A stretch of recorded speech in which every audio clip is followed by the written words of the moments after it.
La Fabrique des communs pédagogiques présente les podcasts de l'éducation dehors. Bonne écoute. Bonjour à toutes et à tous, bienvenue sur le podcast des rencontres de la classe dehors. Nous sommes au sein du parc du 26e centenaire à Marseille et je suis Laïla de la Fabrique des communs pédagogiques. Je suis également avec Emma. Bonjour. Nous nous retrouvons dans ce podcast des rencontres pour parler de l'enseignement en extérieur et j'ai la chance d'interviewer Mohamed et Sophie. Bonjour. Bonjour. Bonjour à tous les deux. Je vous laisse vous présenter. Qui veut commencer ? Honneur aux femmes. Allez Sophie. Donc, Sophie, je suis médiatrice culturelle et spécialisée en littérature jeunesse. Je suis conteuse également et il m'arrive d'accompagner des enseignants, des classes, des formateurs de l'INSPE sur les médiations possibles que peut proposer un enseignant dans l'espace public. Bien. Mohamed ? Du coup, moi, c'est Mohamed. Je suis animateur périscolaire au nom de Léo Lagrange, avec des missions de directeur adjoint. Et je fais un BPGEPS LTP au CMEA pour être futur directeur. Et du coup, ça fait pratiquement 10 ans que je fais de l'animation. Voilà. Alors, qu'est-ce qui vous a amené à vous intéresser à la classe dehors ? Et surtout, qu'est-ce que vous êtes venu faire aux rencontres ? Qui veut commencer ? C'est toujours honneur aux femmes. Sophie. Donc, sur la région Centre-Val de Loire, il y a une étude avec l'université et l'INSPE. Il y a une enseignante qui m'a proposé de venir participer, d'écouter, d'apporter des compétences que j'avais sur la recherche qui est menée.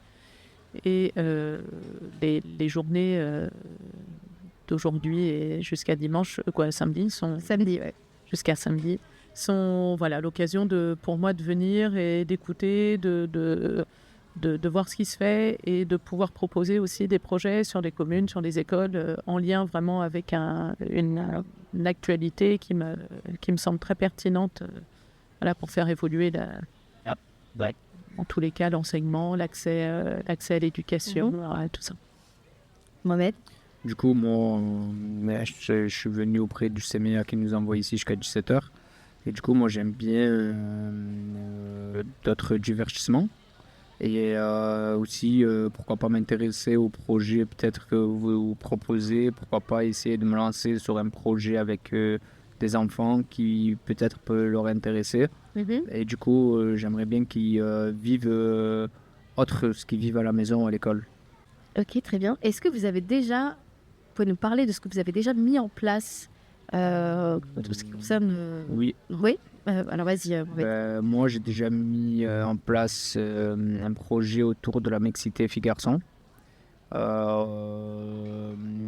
Je crois que j'ai fait le projet déjà à Pessonnel, c'est une école dans le 3e arrondissement de Marseille. C'était un peu la pagaille un peu partout, entre parents, enfants, c'était un peu n'importe quoi. Malheureusement, j'ai dû m'adapter aux situations. Alors c'est quoi n'importe quoi ? N'importe quoi, pour moi, c'est une image d'une maman, c'est pas de taper les autres mamans déjà, pas apprendre ça à ses enfants. Ceux qui m'écoutent, j'espère que vous ferez pas pareil. Et du coup, moi, ça me portait confusion. Et moi, je suis contre ça. Du coup, j'ai fait un travail auprès des enfants, auprès de leur mixité filles-garçons, pour qu'ils savent qu'il y a des codes dans la vie, qu'on peut jouer tous ensemble, que les parents peuvent s'entendre aussi entre eux. Et ils peuvent aussi avoir des événements, plein de choses qui font vivre le vivre ensemble avec leurs enfants. Et qui se permettent de se développer entre eux. Du coup, j'ai fait ça sur cette école. Hier, j'ai passé mon UC4 d'animation sur la mixité filles-garçons à l'école Kléber, 3e arrondissement aussi. Et c'était super génial. Moi, je trouve que c'est un projet que je mène au long de l'année. Et je vais le faire sur 8 écoles que j'ai. Et pour moi, je trouve que être aux besoins de l'enfant, c'est très important. Et soutenir les parents, c'est encore plus pour moi un développement de grand frère, petit frère dans le monde de l'animation. Même si l'éducation nationale n'est pas trop d'accord entre le mot frère et petit frère et grand frère, mais il faut qu'ils sachent qu'on est aussi un peu des éducateurs auprès de leurs enfants, parce qu'à l'école et à la maison, c'est des choses différentes. Et du coup, moi, je trouve que, franchement, ça, c'est un truc que je porte à cœur. Et les enfants, c'est une joie de vivre. C'est la bonne humeur, la joie et le plaisir. Pour la première partie. Merci Mohamed. Sophie. Donc je travaille sur le département du Cher et j'accompagne déjà des familles. Donc avant l'école, souvent, là, je suis spécialisée sur les tout petits. Donc avant l'école, que ce soit les crèches, les relais d'assistantes maternelles, lieux d'accueil parents-enfants, par la littérature, comment est-ce que on apporte le livre dans les maisons, justement à l'extérieur de la maison, on vient chercher l'outil culturel. Donc le va-et-vient entre ce qu'on peut faire en institution ou des lieux référencés et à la maison. Donc il y a des systèmes de boîtes à livres, des systèmes comme ça où on permet aux enfants de ramener à la maison tout ce qui peut se faire. Et puis vraiment concrètement sur l'école dehors, j'ai accompagner des formateurs de l'INSPE dans leur découverte du muséum. Il y a tout un module sur la découverte de l'outil culturel qui permet aux enseignants de se forger une idée des sorties qu'ils peuvent faire. Et on a travaillé au sein du muséum, moi à la médiation vraiment spécifique, où avec un livre qui parle du tigre, on peut se retrouver donc sous le tigre, parler du livre, écouter l'histoire du tigre. Et puis ensuite, voir à quoi ressemble réellement un tigre. Et avec le soutien du médiateur scientifique, la classification, plus on grandit dans les âges, plus on peut faire évoluer l'outil culturel. C'est-à-dire que par les petites histoires, la petite histoire des animaux, c'est-à-dire les contes, moi je travaille beaucoup de contes traditionnels, les contes, les albums, autour d'une thématique, d'un animal au sein du musée. Et tout ça, ça peut être animé par l'enseignant, en sachant que, en tous les cas, sur la plupart des villes, le service public fait que tant qu'on ne demande pas le soutien du médiateur, l'accès au musée est gratuit. En tous les cas, à Bourges, c'est ça. Donc, on a fait tout un travail avec les élèves motivés par l'outil culturel de se rendre compte de tout ce que pouvait apporter une séance à l'extérieur, c'est-à-dire au muséum, animée par l'enseignant, et la balade, regarder l'environnement, aller au musée, les animaux, les différentes classifications, etc. En fait, c'était vraiment énorme. Rien que sur une sortie, on a ouvert énormément de pistes. Et moi, je venais en supplément pour tout ce qui allait être bibliographie et outils de médiation, ateliers, etc. Alors justement, sur ces pistes, ces bénéfices que tu commençais à dire à la fin, quel genre de bénéfices tu as pu voir auprès des enfants, mais aussi des parents? Alors ça, on l'a fait Alors, sur la littérature, on a une véritable ouverture. On sait, par expérience, accompagner une famille à la bibliothèque, c'est 100% des familles qui prennent leur accompagné, qui prennent une carte à la médiathèque ou à la bibliothèque locale. La bibliothèque reste un lieu où on n'y va pas, c'est compliqué.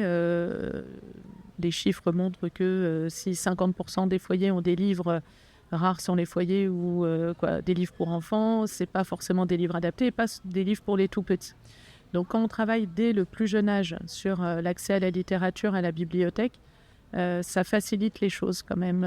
Ça fait qu'arriver on se rend compte, d'après les études, que tout enfant mis au contact des livres avant l'entrée à l'école a moins de risques d'échec scolaire. Le livre n'étant pas un objet de contrainte, c'est développer vraiment l'objet plaisir.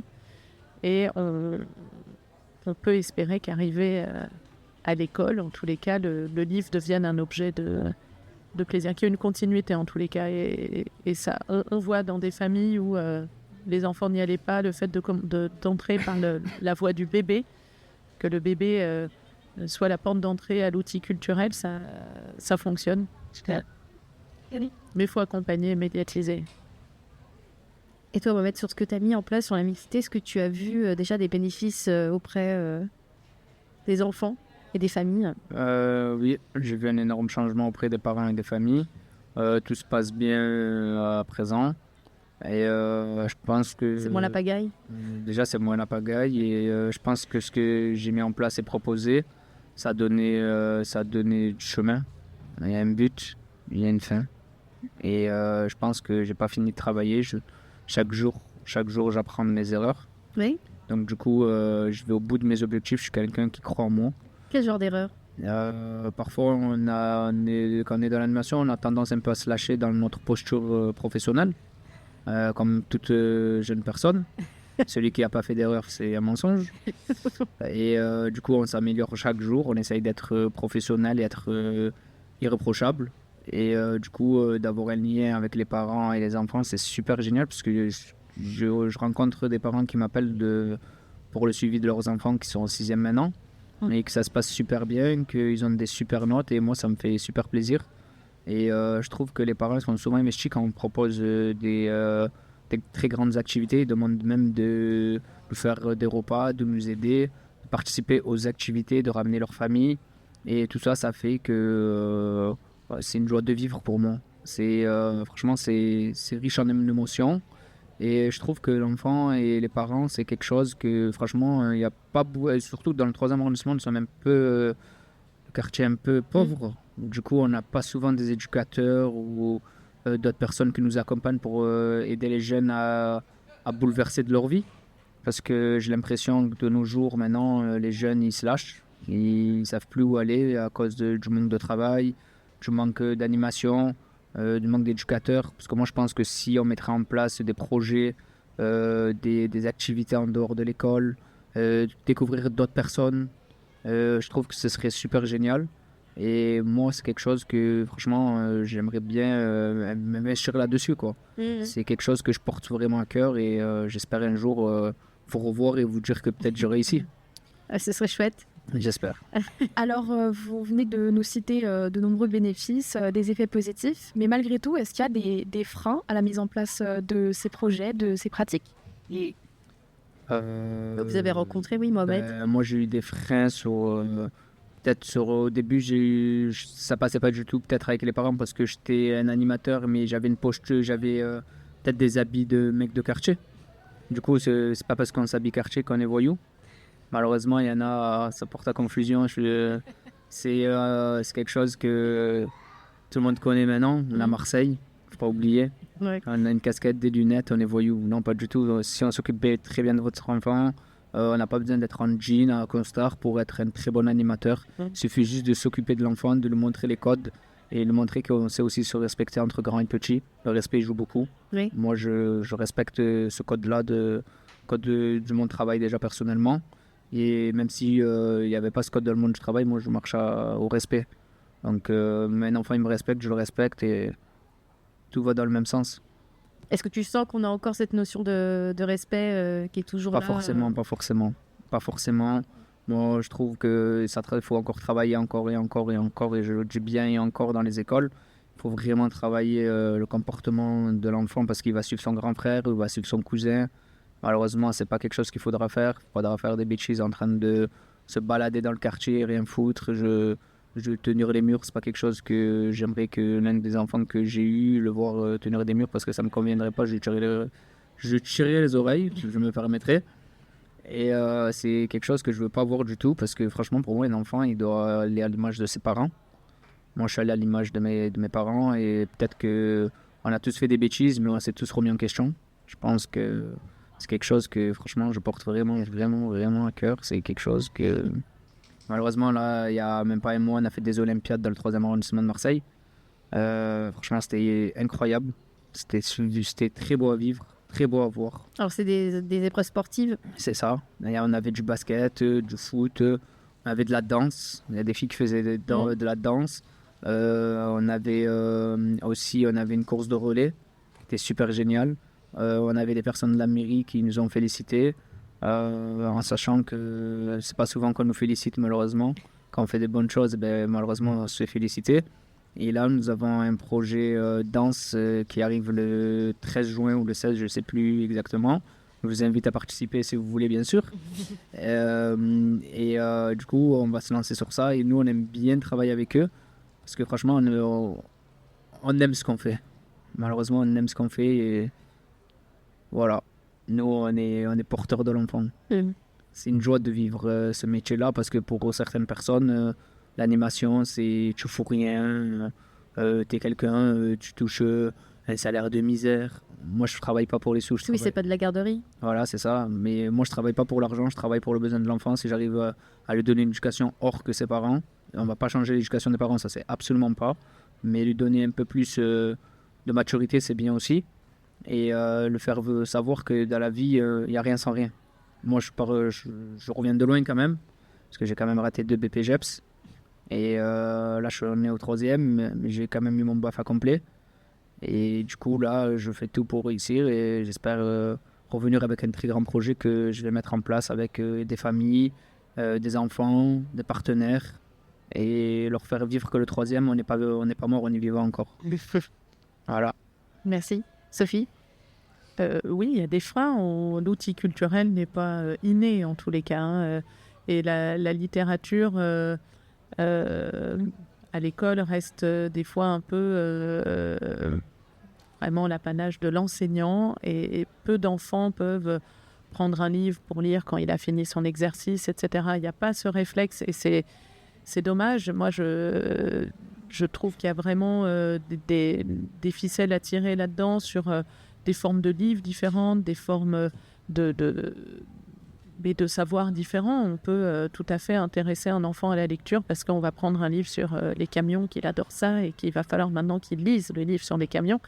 Et voilà, c'est aborder les choses autrement. Et c'est vrai que c'est toute la thématique de l'école dehors, c'est comment utiliser, comment mettre en œuvre les acquis fondamentaux, les savoirs fondamentaux par d'autres biais, en fait. Et la littérature en fait vraiment partie. Et oui, alors la littérature, c'est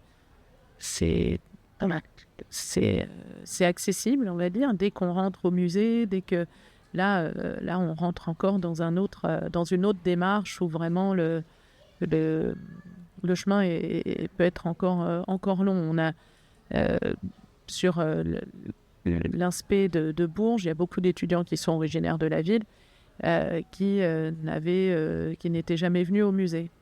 Ça pose quand même, le muséum, c'est quand même, on pourrait se dire que c'est une base d'enseignement, de sortie, voilà, ça peut nourrir l'enseignement. Et en fait, on se rend compte que beaucoup n'y sont pas allés, beaucoup faire un tour en ville. On a une ville très riche historiquement, etc. Donc tout ça, sortir de l'école, aller dehors, il y a encore des freins. Le chemin, si ce sont les 2e journées internationales, c'est que le chemin commence en fait. Il y en a qui ont travaillé dessus depuis longtemps, mais pour que ça se diffuse plus largement, c'est encore long. Est-ce que vous avez pu... Tu voulais poser cette question peut-être sur les ateliers? Ouais, vas-y. Alors justement, dans le cadre des rencontres, est-ce que vous avez pu assister à quelques ateliers, des conférences sur lesquelles vous voulez rebondir Pas encore. J'ai essayé la toute petite enfance ce matin, en début d'après-midi. Je n'ai pas pu, je les ai jamais trouvés. Donc c'est pas grave, j'ai une conférence à 15h15, je pense y être et tout va bien. Donc voilà, le parc est grand. Oui. Et faudra peut-être sur les prochaines éditions envisager une signalétique plus... En fait, les plans sont... Je ne sais pas si les plans arrivent en fait. Voilà, et puis il y a aussi peut-être des ateliers qui étaient prévus, des intervenants qui ne sont peut-être pas là, je ne sais pas. Il y a un système où en tous les cas on ne s'est pas trouvé. Mais ça a l'air d'être super bien. J'espère d'ici tout à l'heure. Moi du coup ce matin j'ai visité le parc d'aventure avec les CMA juste derrière avec Dubois. J'ai visité aussi la bibliothèque. J'ai visité la bibliothèque mais que j'ai pas rencontré encore. Faut que j'aille faire un tour. J'ai visité chez vous, que j'ai bien aimé votre contenu. Et franchement, c'est très intéressant. Pourquoi pas essayer avec des enfants. Et sinon, je fais un peu le tour. Je n'ai pas tout visité parce qu'apparemment, c'est flou. Mais non, c'est un peu flou. Les points de rencontre. Les points de rencontre, c'est un peu flou. On n'est pas partout. Tout est en ligne. Sinon, ça va alors. Disponible. Bon. La première édition, elle a eu lieu à Poitiers, celle-ci à Marseille. Une suggestion pour la prochaine édition? La prochaine édition, moi j'aimerais bien dans le 3e arrondissement. Uniquement sur le 3e, ça va être compliqué. Non, pas uniquement dans le 3e, mais vous pouvez faire autour du 3e, 3e, 4e. Ça me dérangerait pas de le faire entre le 3e et 4e, franchement. J'aimerais bien que les enfants ils vous rencontrent et vous connaissent. Et, Il y a d'ailleurs les enfants en chante Marseille, donc c'est ok. plusieurs classes de différentes écoles de Marseille qui vont venir participer à plein d'ateliers. Ok. C'est très intéressant en tout cas. Bourges, ce serait une super bonne idée. Ça fait dans 2 ans, 2027, Bourges capitale européenne de la culture en 2028. Je pense qu'il y aurait une carte à jouer. Hein. Inciter la culture dès le plus jeune âge, ce serait très bien. Ce serait un beau tremplin en tous les cas. On y pense. On est plusieurs de Bourges à être là. On y pense. On y croit surtout. C'est central, c'est la croisée de tous les chemins de toute la France. Très bien. Et pour finir, est-ce que vous avez un dernier commentaire? Le dernier commentaire que j'ai à vous dire, c'est que je vous remercie de nous avoir écoutés déjà. Et merci de répondre à nos questions. Et franchement, j'étais super à l'aise. Et franchement, pourquoi pas visiter votre site? Oui, mais merci Mohamed. Pas de souci. Sophie? Que ça continue, longue vie à l'école dehors surtout. Merci beaucoup. Pas de souci. Merci d'avoir répondu à mes questions. Merci à tous et à tous de nous avoir écoutés. Et je vous invite à partager le podcast. Et à la prochaine. À la prochaine. Bravo. Merci. Merci à vous.